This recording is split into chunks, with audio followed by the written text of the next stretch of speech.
সঙ্গীদের নিয়ে মুসা আলাইসাল্লাম লোহিত সাগর পার হওয়ার ঘটনা নিয়ে আজকে আপনাদের সামনে তুলে ধরার চেষ্টা করব। আসসালামু আলাইকুম ও রহমতুল্লাহ বরাকাতু। দেশ এবং দেশের বাইরে থেকে আমাদের চ্যানেলটি যারা দেখছেন এবং শুনছেন সবাইকে আন্তরিক শুভেচ্ছা এবং অভিনন্দন। যারা মুসা আলাইসাল্লামের অনুসারী ছিল তাদের উপর ফেরাউন ও তার অনুসারীরা খুব নির্যাতন চালাতেন।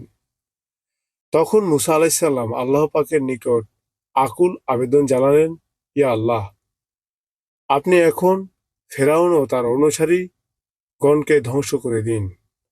আল্লাহ পাক তার আহ্বানে সাড়া দিলেন। তিনি বললেন, আমি তোমার দোয়া করছি, তুমি তোমার অনুসারীদের নিয়ে কেনানে রওনা হয়ে যাও। মুসা আলাইসাল্লাম গোপনে গোপনে প্রত্যেক বাড়িতে বাড়িতে এই সংবাদ পৌঁছে দিলেন। তারা এক রাতে বিরাট বাহিনী নিয়ে রওনা হলেন, প্রায় 6 লক্ষ জনতার বিশাল কাফেলা নিয়ে। নারী পুরুষ শিশু বৃদ্ধ সবাই একযোগে নামল পথে। গৃহপালিত সব পশু ও সাথী নিল তারা। নেতৃত্বে রয়েছেন মুসা আলাইসাল্লাম ও হারুন আলাইসাল্লাম। সারা রাত ধরে পথ চললেন তারা। সকালবেলায় লোহিত সাগরের পাড়ে এসে চিন্তিত হলেন, কিভাবে সাগর পাড়ি দিবেন। নৌকা জাহাজ কিছুই তো নেই। এমন সময় পিছনে বহুদূর থেকে ফেরাউন ও তার সৈন্যদের শোরগোলের আওয়াজ কানে ভেসে এলো। সবাই ঘাবড়ে গেল। হায়, এ কি হবে, এখন কি উপায়। এই তো অল্পক্ষণের মধ্যেই ফেরাউনের বাহিনী এসে পড়বে।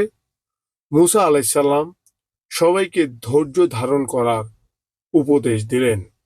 বললেন, আমরা আল্লাহর পাকের হুকুমেই বের হয়েছি, তিনিই তো সব কিছুই দেখেন। এর মধ্যে আদেশ হলো, হে মুসা, তোমার লাঠি দিয়ে সাগরের পানির উপর আঘাত করো, সাগরের মাঝখান দিয়ে পথ হয়ে যাবে। মুসা আলাইসাল্লাম সঙ্গে সঙ্গে সাগরের পানিতে লাঠি দিয়ে আঘাত করলেন। সাথে সাথে সাগরের পানি দুদিক দেয়ালের মতো দাঁড়িয়ে গেল। এভাবে 12টি আলাদা আলাদা রাস্তা হয়ে গেল। রাস্তার পার আয়নার মতো হয়ে গিয়েছিল, তাই একে অপরকে দেখতে পেল। এই অলৌকিক শুকনো পথগুলো সাগরের এপার থেকে ওপার পর্যন্ত দাঁড়িয়ে গেল। মুসা আলাইসাল্লাম এর আদেশে বিশাল জনতা, নারী পুরুষ শিশু বৃদ্ধা গৃহপালিত পশু সেই পথ ধরে এগিয়ে চলল। ইতিমধ্যে ফেরাউন তার বিশাল বাহিনী নিয়ে সাগর পাড়ে এসে থমকে দাঁড়িয়ে দেখলেন, সেই অলৌকিক পথ ধরেই পালিয়ে যাচ্ছে মুসা আলাইসাল্লাম ও লক্ষ লক্ষ বনি ইসরাইল।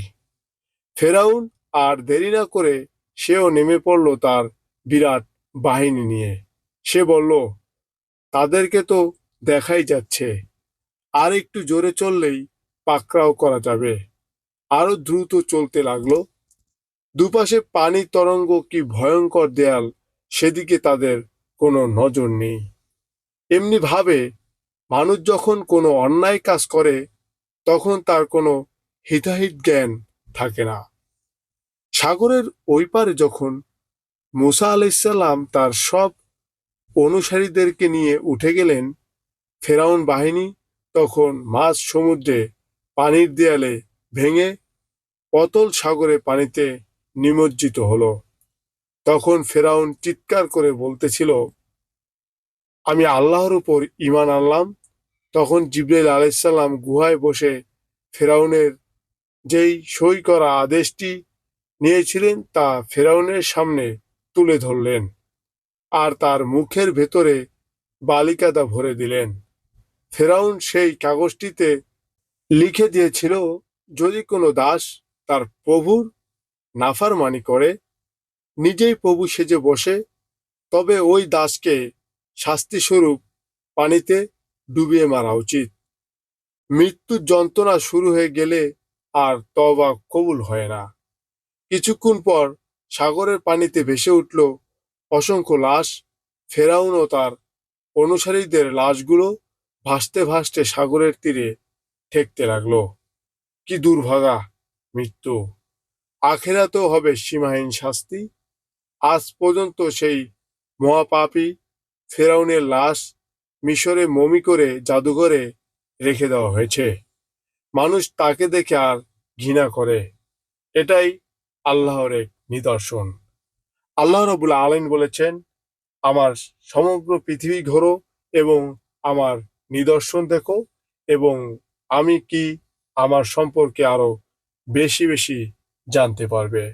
আর ঈমান এনে আল্লাহর পথে আমাদের বেশি বেশি তওবা করতে হবে, ইস্তেগফার করতে হবে এবং আল্লাহর পথে নিজের জীবনকে বিলিয়ে দেওয়ার জন্য অক্লান্ত পরিশ্রম করে ইসলামের পথে ইসলামকে জয়ী করতে হবে। আজকে এ পর্যন্তই। সবাই ভালো থাকুন, সুস্থ থাকুন। আসসালামু আলাইকুম ওয়া রাহমাতুল্লাহি ওয়া বারাকাতুহু।